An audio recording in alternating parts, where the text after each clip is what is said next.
Hello दोस्तों, स्वागत है आप सभी का हमारे यूट्यूब चैनल हसनैनी स्टडी में। आज हम लोग क्लास 10 के विज्ञान का 13वां चैप्टर विद्युत धारा के चुंबकीय प्रभाव के ऑब्जेक्टिव टाइप क्वेश्चन को सॉल्व करने वाले हैं। तो आइए वीडियो को शुरू करते हैं।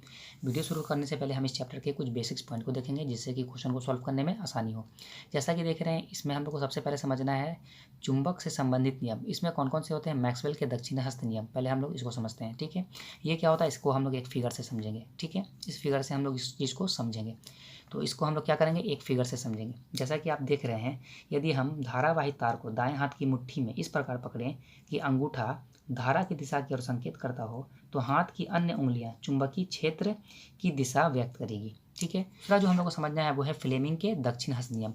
इसको भी हम लोग क्या करेंगे, एक फिगर से समझेंगे। जैसा कि आप इस फिगर में देख रहे हैं, यदि हम अपने दाएं हाथ की 3 उंगलियां मध्यमा, तर्जनी तथा अंगूठे को परस्पर संपूर्ण इस प्रकार रखें कि तर्जनी चुंबकीय क्षेत्र की दिशा, मध्यमा धारा की दिशा और अंगूठा गति की दिशा क्या करती है, व्यक्त करती है, ठीक है। आइए हम लोग तीसरा पॉइंट देखते हैं, वो है फ्लेमिंग का वाम हस्त नियम, ठीक है। तो इसको भी हम लोग क्या करेंगे, एक फिगर के थ्रू ही समझेंगे, ठीक है। जैसा कि आप इस फिगर में देख रहे हैं, ठीक है। यदि हम अपने बाएं हाथ की 3 उंगलियां मध्यमा, तर्जनी तथा अंगूठे को परस्पर संपूर्ण इस प्रकार रखें कि तर्जनी जो है वो चुंबकीय क्षेत्र की दिशा, ठीक है, मध्यमा धारा की दिशा और अंगूठा, ठीक है, यानी कि अंगूठा जो है वो क्या करती है, बल की दिशा को व्यक्त करती है। आइए अब हम लोग नेक्स्ट पॉइंट देखते हैं। हमारा जो नेक्स्ट पॉइंट है वो है जनित्र। तो ये क्या होता है, तो ये विद्युत धारा उत्पन्न करने की क्या होती है, एक युक्ति होती है, ठीक है। और जनित्र में पवन की चाल कम से कम कितनी होनी चाहिए, तो ये आपके 15 किलोमीटर पर आवर होती है, ठीक है। और इस चीज़ को समझना है सबसे पहले कि क्वेश्चन पूछता है कि विद्युत जनित्र का सिद्धांत आधारित है किस पे, तो ये किस पे आधारित है, विद्युत चुंबकीय प्रेरण पर। आइए हम लोग नेक्स्ट देखते हैं। यहाँ पे कुछ क्वेश्चन पूछे गए एग्जाम में और उस पैटर्न पे मैंने इसे बनाया है। जैसा कि आप देख रहे हैं कि विद्युत धारा के चुंबकीय प्रभाव की खोज किसने की थी, तो ये आपके ऑर्स्टेड ने की थी। सेकंड जो है वो है विद्युत चुंबकीय प्रेरण की खोज किसने की, क्वेश्चन कभी कभी इस पर भी पूछा है, तो ये किसने की थी, फैराडे ने। विद्युत चुंबक बनाने के लिए तो नर्म लोहे का उपयोग होता है और डायनेमो और बैटरी से तो दिष्ट धारा प्राप्त होती है। आइए अब हम लोग क्वेश्चन की ओर चलते हैं। हमारा पहला क्वेश्चन है विद्युत धारा के चुंबकीय प्रभाव का खोज किसने किया था, ठीक है। अभी हम लोगों ने पढ़ा था ऑस्ट्रेट, तो ऑप्शन बी जो है वो इसका राइट आंसर हो जाएगा। नेक्स्ट देखते हैं, किसी विद्युत धारावाही चालक तार द्वारा उत्पन्न चुंबकीय क्षेत्र की दिशा निर्धारित करने के लिए निम्नलिखित में से कौन सहायक है, तो ऑप्शन देखेंगे दक्षिण हस्त नियम, फ्लेमिंग के वाम हस्त नियम, फ्लेमिंग का दक्षिण हस्त नियम या सभी। तो इसका जो राइट आंसर होगा वो सभी, क्योंकि सभी में क्या होता है, चुंबकीय क्षेत्र की दिशा हम लोग व्यक्त करते हैं। नेक्स्ट पॉइंट देखते हैं। नेक्स्ट पॉइंट है किसी सीधे चालक में धारा की दिशा और उससे संबंध चुंबकीय क्षेत्र की दिशा किस नियम से ज्ञात की जा सकती है, ठीक है। तो ये सिर्फ किस में ज्ञात किया जा सकता है, मैक्सवेल के दक्षिण हस्त नियम में। तो ऑप्शन देखेंगे सी जो है वो इसका राइट आंसर हो जाएगा। आइए नेक्स्ट क्वेश्चन की ओर चलते हैं। नेक्स्ट क्वेश्चन देखते हैं, फ्लेमिंग के वाम हस्त नियम से बाएं हाथ की तर्जनी संकेत करती है, ठीक है। तो ये क्या संकेत करती है, बाएं हाथ की तर्जनी जो होती है वो चुंबकीय क्षेत्र की दिशा व्यक्त करती है। तो ऑप्शन देखेंगे, ऑप्शन नंबर बी जो है वो इसका राइट आंसर हो जाएगा। नेक्स्ट देखते हैं, फ्लेमिंग के वाम हस्त नियम में अंगूठा किसकी दिशा संकेत करता है, ठीक है। तो वो अंगूठा जो होता है वो आपके बल की दिशा व्यक्त करता है। तो अभी हम लोगों ने देखा था बल की दिशा, ऑप्शन देखेंगे, ऑप्शन सी जो है वो इसका राइट आंसर हो जाएगा।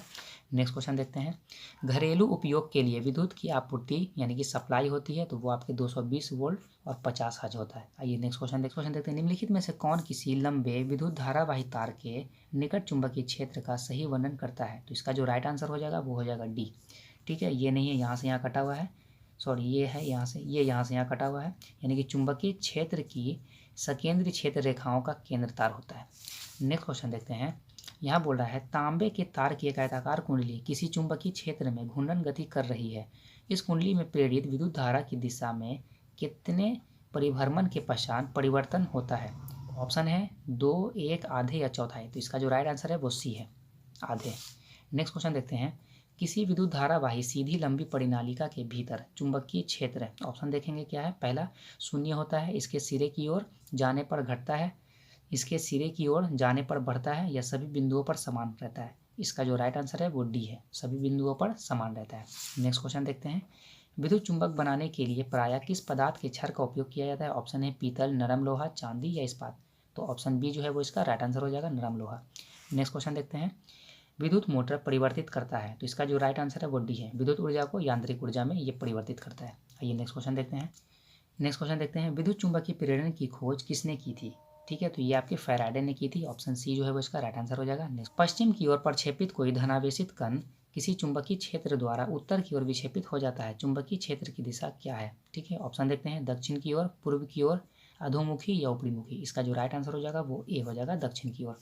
नेक्स्ट क्वेश्चन देखते हैं, किसी प्रोटॉन का निम्नलिखित में से कौन सा गुण किसी चुंबकीय क्षेत्र में मुक्त गति करते समय परिवर्तित हो जाता है?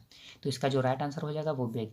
वेग क्या होता है? परिवर्तित कर जाता है। अगर कभी पूछता है कि परिवर्तित नहीं करता है तो वो आपका चाल हो जाएगा, जैसा कि क्वेश्चन नेक्स्ट क्वेश्चन में बता रहा है कि प्रोटॉन का निम्नलिखित में से कौन सा गुण किसी चुंबकीय क्षेत्र में मुक्त गति करते समय परिवर्तित नहीं हो सकता है? तो इसका जो राइट आंसर हो जाएगा वो हो जाएगा चाल। आइए नेक्स्ट क्वेश्चन देखते हैं, विद्युत धारा उत्पन्न करने की युक्ति को कहते हैं, अभी हम लोगों ने पढ़ा था जनित्र। ऑप्शन ए जो है वो इसका राइट आंसर हो जाएगा। नेक्स्ट क्वेश्चन देखते हैं, विद्युत जनित्र का सिद्धांत आधारित है। ठीक है, तो ये किस पर आधारित है? ये विद्युत चुंबकीय प्रेरण पर आधारित है। इसका जो राइट आंसर हो जाएगा विद्युत चुंबकीय प्रेरण। आइए नेक्स्ट क्वेश्चन देखते हैं। नेक्स्ट क्वेश्चन है, पवन विद्युत जनित्र में पवन की चाल कम से कम कितनी होनी चाहिए? तो ये आप हम लोगों ने पढ़ा 15 किलोमीटर पर आवर। आइए नेक्स्ट क्वेश्चन देखते हैं, डायनेमो से किस प्रकार की धारा प्राप्त होती है? ऑप्शन है दिष्ट धारा, प्रत्यावर्ती धारा, दोनों या कोई नहीं। इसका जो राइट आंसर है वो है दिष्ट धारा। यानी कि डायनेमो और हम लोगों ने बैटरी में पढ़ा था कि दिष्ट धारा प्राप्त होती है। जैसा कि नेक्स्ट क्वेश्चन दे रहा है कि बैटरी से किस प्रकार की धारा प्राप्त होती है, तो अभी हम लोगों ने पढ़ा दिष्ट धारा। आइए नेक्स्ट क्वेश्चन देखते हैं, विद्युत परिपथ में विद्युत फ्यूज जोड़ा जाता है, ये फेज में जोड़ा जाता है यानी कि पॉजिटिव में।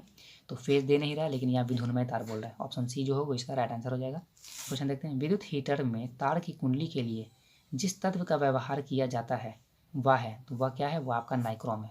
आइए नेक्स्ट क्वेश्चन देखते हैं, विद्युत फ्यूज विद्युत धारा के किस प्रभाव पर कार्य करता है? तो ये आपके ऊष्मीय प्रभाव पर कार्य करता है। नेक्स्ट क्वेश्चन देखते हैं, विद्युत अपघटन में इलेक्ट्रॉन मुक्त होता है, तो ये किस पर मुक्त होता है? ये आपके एनोड पर मुक्त होता है। राइट आंसर है इसका। आइए नेक्स्ट देखते हैं, एक अश्व शक्ति बराबर होती है, ये किसके बराबर होती है? तो ये 766 के बराबर होती है। नेक्स्ट क्वेश्चन देखते हैं, घरेलू वायरिंग में 3 तार लगे होते हैं, गर्म, ठंडा और अर्ध।